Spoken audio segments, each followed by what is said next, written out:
I thought that I was looking for something to share tonight, and I went into Murshid Sam's diaries, and I thought I would read from a couple of letters that he wrote on February 20th, 1968. Just some excerpts from these letters. It gives you a sense. At this time was just when he was coming into his place in terms of taking on disciples in Sufism and bringing forward this order and these teachings, and his whole life had been dedicated to it, but this was now the time of flowering.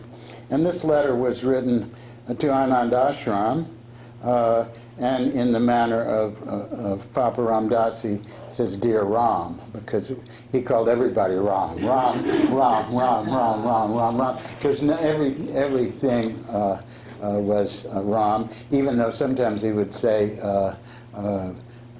"Oh, Ram, what a curious face you've put on today, you know, what a trickster you are."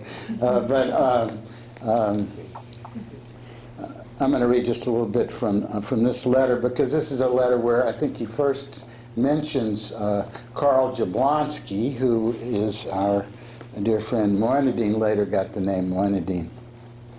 Dear Ram, one of the great contributions of Papa Ram Das was that he kept a diary. There are now so many articles on the word mysticism, and most have nothing to do with God. And he's saying someone who's actually had a mystical experience, keeping a diary is of great benefit, way more than all the speculations of people who haven't really had the in-depth experience. Sri Ramakrishna said that when he died, his soul would split into 50,000 pieces, and each one would reincarnate as a Ramakrishna. Now the flesh function of Papa Ram Das is over, and Sam feels himself absorbing all the qualities. This was his experience, and he transmitted it to us, and it gets carried over. This joy gets carried over. You can hear in the music of the Sufi choir and Moineddin in the walk we just did, and hopefully in something much deeper, which is the awakening of our soul. Skipping along in this letter. Yesterday was the answer to a multitude of what should be prayers, all in a few hours. Sam was about readying to withdraw. Everything he had been totally successful, but no help. He has to do everything. Keep house, which people who make suggestions do not have to do. Answer letters from all over the world. Copy innumerable manuscripts. And now he not only has a flock of disciples, but more and more young people coming every day, and no help, only suggestions. But from early in the morning till late at night, on one day came one answer after another. Even now, not yet 8 o'clock in the morning, a disciple is coming to help. That was how I got Murshid's transmission. He used to complain about it. You know, everybody comes to my meetings and says, "I have work to do. I need help here." So I used to come over here and work every day.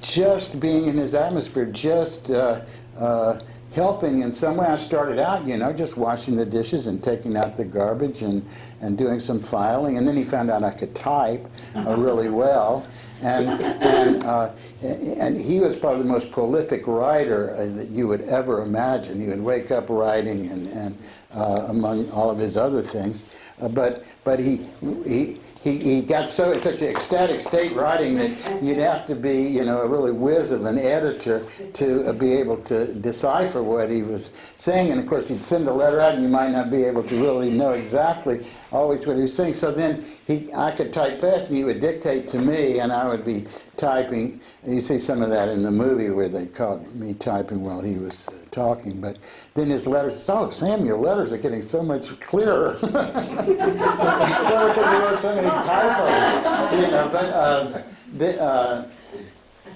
But anyway, that was the key for me to get close to him, because they were already, when I came on the scene, for example, there were already, he'd already said, I'm not accepting any more disciples. He wanted to just have a small circle. He ended up with about 100. Now there's thousands all over the world of people that are in his lineage. But to get back to his words, finally, and people coming over to help. One does not know where to begin. Sunday, Sam was in the state called Hall by Sufis, means ecstasy, and said, Paul Webs and Sam Lewis are the spiritual leaders of America. A man named Carl, that would be this fellow, got up and led an ovation. Well, there's been a lot of dispute about leadership in corporations called Sufi in the West. They have nothing to do with traditional Sufism. They are just corporations in the field of religion. This man has the Sufi symbol on his forehead and is not aware of it. He is destined, wrong willing, for a great future. So that's what he said. When he saw Moineddin, when he saw Carl for the first time, he said, I saw right across his forehead this gigantic Sufi symbol, and I knew that this would be the person that I would choose as my successor. And he didn't. He said he's even unaware of it, but I know it's going to be true. And that's just the same thing. When the dances started here in this room, he said, these will go all over the world. And they have. They've been done everywhere in the world, from Australia, New Zealand, Siberia, all over South America, Russia, all parts of Russia, Germany, all over Europe, and all over America and Canada. And we began with about this number of people doing some dances here in the garage. But in the same way, he saw. He said, because they're not mine, they're God's. And this is the way God is going to, allow a message to reach people through the vehicle of dance and music.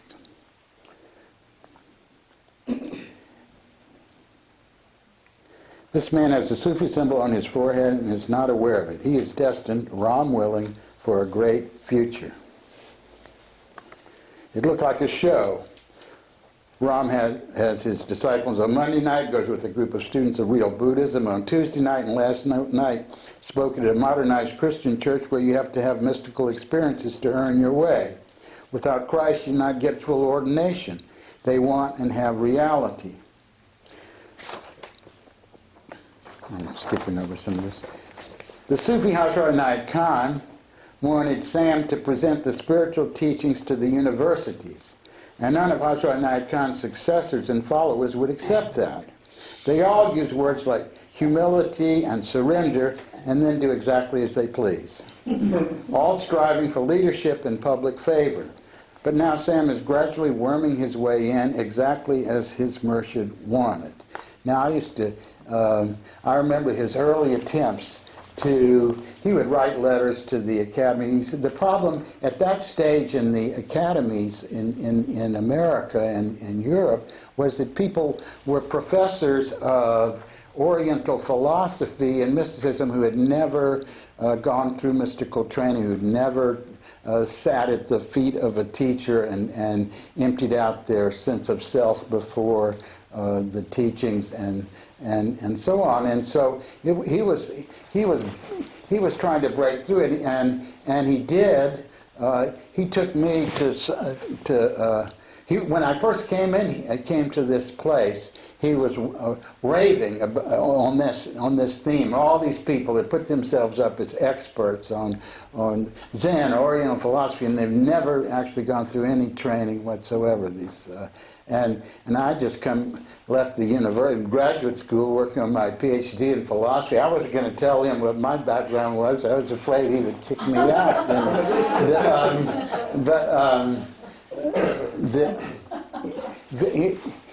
Jacob Needleman at San Francisco State, we went to his classes, and some of you may know of him. He was one of the first to recognize what was happening in America, and he was also someone from the Gurdjieff tradition. And he could see Sam, and Sam introduced him to the work of Titus Burckhardt and Frithjof Schuon and Marco Pallas and these Sufi writers in Europe, and who then and then one of Sam's early disciples, Mansour Johnson, had been a student of Houston Smith, who was the first one to bring the mystical side of the study of comparative religion in a deep way, and then Syed Nasser, who was his Murshid's goddaughter, Kawa Khan. So Murshid began to make inroads. He took me to some classes with Needleman, and of course Sam, he was unabashed in any setting, totally unself-conscious, and so I remember once but Needleman would give him a chance to speak in class, which he appreciated. Now this work of reaching the universities has gone far and wide. Neil Douglas Klotz, one of the disciples in his Murshid's lineage, has done all this tremendous work with the Aramaic Jesus, and that has done as much as anything to help bring up, revive mystical Christianity in our time. He has dozens of books out there, and he got the inspiration right here in this room because I said, Murshid Sam said, if you want a mantra for Jesus, you look for his words in Aramaic. And Sadi heard that, and he went out and he cultivated it. Our book, Physicians of the Heart, is now being translated into German and Turkish. And I'm leaving here on Thursday. I'm going to Indiana, and I'm giving the Ayers lecture at the School of Religion there at Butler University on the book. So, Murshid, one morning I came in to the office because he was always up earlier than me, and he said, and this became a famous quote. He said, "I feel like a gardener who went out and planted seeds and they didn't come up. And then the next year I planted more seeds and they didn't come up. And then the next year I planted more seeds and they didn't come up. And so on, year after year, planting seeds. And then one year I planted seeds and they all came up. And not only all those seeds came up, but all the seeds from the previous year came up, and all the seeds from the previous year came up." He said, "That's where I am now." He said, and I'm overwhelmed. I said, there's too much. What can I do? I went to God in my meditation, and God says, harvest what you can and leave the rest to me. And so that's what's happened. He planted these seeds, the seed of the dance, of the spiritual music, of bringing mysticism to bridge the gap between the intellectual world and the mystical world in the university. And all his own people in his stream have gone forward to do this. The Sufi Hazrat Khan wanted Sam to present the spiritual teachings to the universities. But now Sam is gradually worming his way in. Houston Smith, we saw him some years ago he's still around in his 90s. Mm-hmm. We're very joyful. He's got his cane, and he's a little weak physically, but he's still... he was at the meeting that the Dalai Lama had called, inviting people he wanted to reach out to the Muslims. He wanted to give a message to the Muslim world, and he brought in a lot of people, and Houston Smith was there, and there was first a meeting with about 30 of us, and then there was a larger public meeting, and Houston Smith was there, and he said to Shabda, he said, "Your teacher, Sam Lewis, was the happiest person I ever met." That was that transmission of Papa Ram Dass. He just had this, he just was bubbling over with joy. It was so contagious. This is so beyond mind. That sense of, this boundless joy that is you can never run out of it. You can never give enough of it away because there's always more. And it was just bubbling through his personality. And that's the stage he was in. Having become empty of self, he found his personality to be the embodiment of blessing right here in this world. And that's where Papa Ram Das, become empty of self, and then Ram is everywhere. The whole world is Ram. But you have to go through something to get there. You can't just pretend. Then last night, to an audience every week larger, Sam led the discussion at the Christian Church of Man. We're trying to introduce Sangha Buddhism and brotherhood Christianity, and not empty rituals or personalisms or dogmas or anything outside the heart of the human being. In other words, Sangha Buddhism, meaning a Buddhism based on the acceptance of the whole fellowship of all the practitioners, the brotherhood, sisterhood. The same with Christianity, not rituals, but the embodiment of love ye one another, to bring about an actual relationship of a group functioning in the consciousness of the messenger, and not just putting the messenger up on a pedestal. That's why the dances are so good. Instead of just having somebody, talking to you and you say, oh, isn't he wonderful or she wonderful? You're in there, you're doing it. And he says, last night,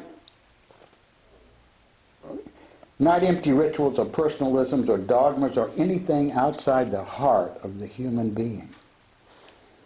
The audience was all of young people, and the same thing happened, and tonight Sam foresees it here and more and more. Last night, Sam was in a different stage, corresponding to the Fudo function of Japanese Buddhism, and he demanded, I am the vine and ye are the branches thereof. In that state, one is tired of self-made phrases which are in contradiction to the words of Lord Buddha, or for that matter, of Jesus Christ, or for that matter, Lord Buddha or anybody. The methods of Lord Buddha, Buddha's yoga of love, peace, joy, are demonstrable, and the young find it out. Now, Sam used to present this very simple version of the jhanas of Lord Buddha, the love, peace, and joy jhanas. Come join us up here. There are chairs if you need a chair, and also if you want to sit on cushions, you're welcome. We started a little early tonight because we were doing this celebration honoring Pir Moineddin, and so I'm already launched in my teaching here. I am the vine and ye are the branches thereof. This is that same teaching. Jesus says, I am the vine and ye are the branches thereof. But the vine is nothing but branches. It's just Jesus has the consciousness of being the whole of the organism of the whole web of life. And we have a sense of maybe just being a branch or maybe a little part of it, that we can recognize that we are. But if we only knew it, we are part of this great Sangha of all beings that are the body of the realized being, the body of Christ.